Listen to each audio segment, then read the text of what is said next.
Hey, what's up, everybody? Rich here from Sword and Shield. Hey, hope you guys had a great Christmas. I did. I just got this hat for Christmas, First Marine Division. Hoorah!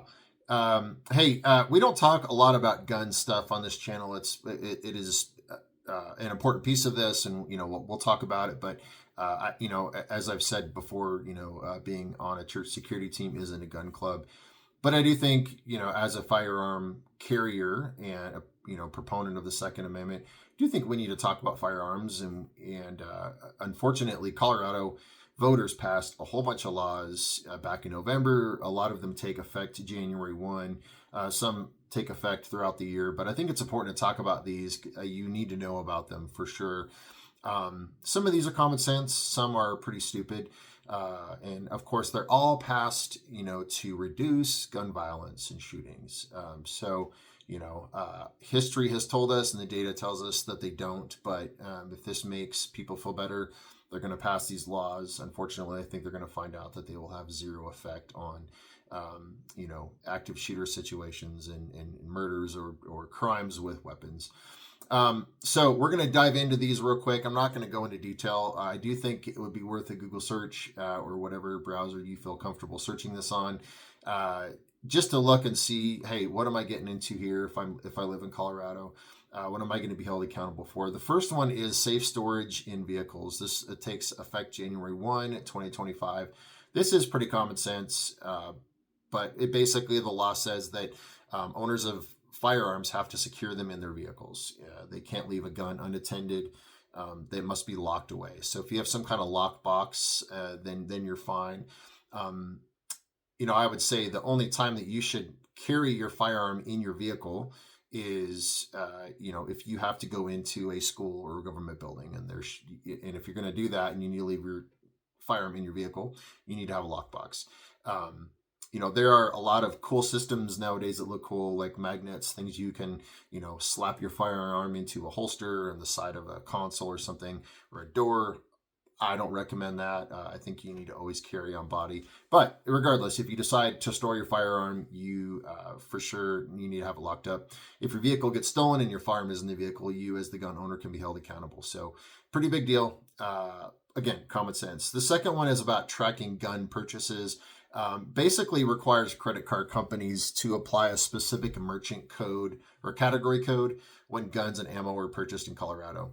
Something that's already done apparently for retailers and other things. My only concern with this is now the credit card companies are very aware of what you're purchasing. I don't love that. And, of course, anytime your gun purchases, ammo purchases are tracked, I don't like that either, but it is what it is. There's a good old tax. Uncle Sam needs more money. There's a 6.5% tax on guns and ammunitions on top of the already high 10 to 11% federal tax. So this will have, I think, an impact on gun sales. The mom and pop shops that sell firearms, this is a big tax. It might, push people to, not buy them at all, unfortunately.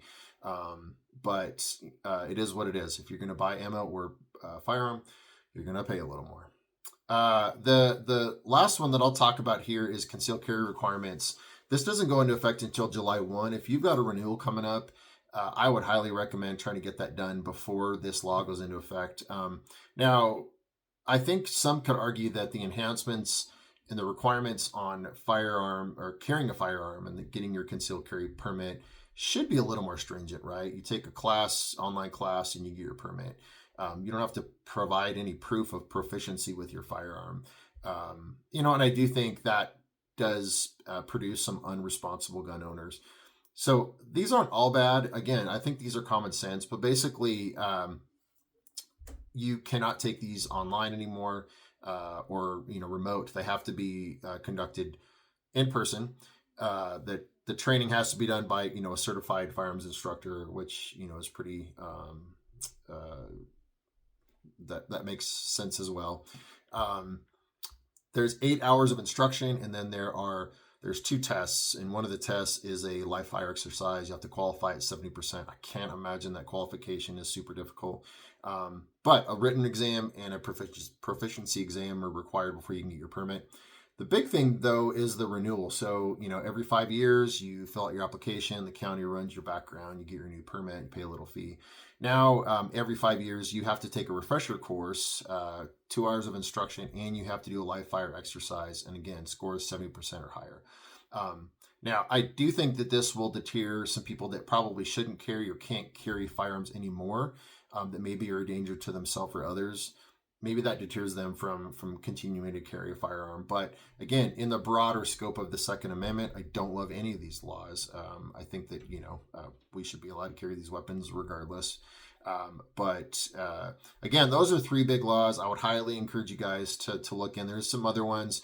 They've increased the age for long gun purchases from 18 to 21. Some other stuff like that. So again, look into those. Be sure that you know how this affects you, especially live in Colorado. I think it's super important. Anyways, that's it. Hey, a couple days, celebrating New Year's. Be safe. God bless. Stay safe. Remain vigilant, and we will see you next week.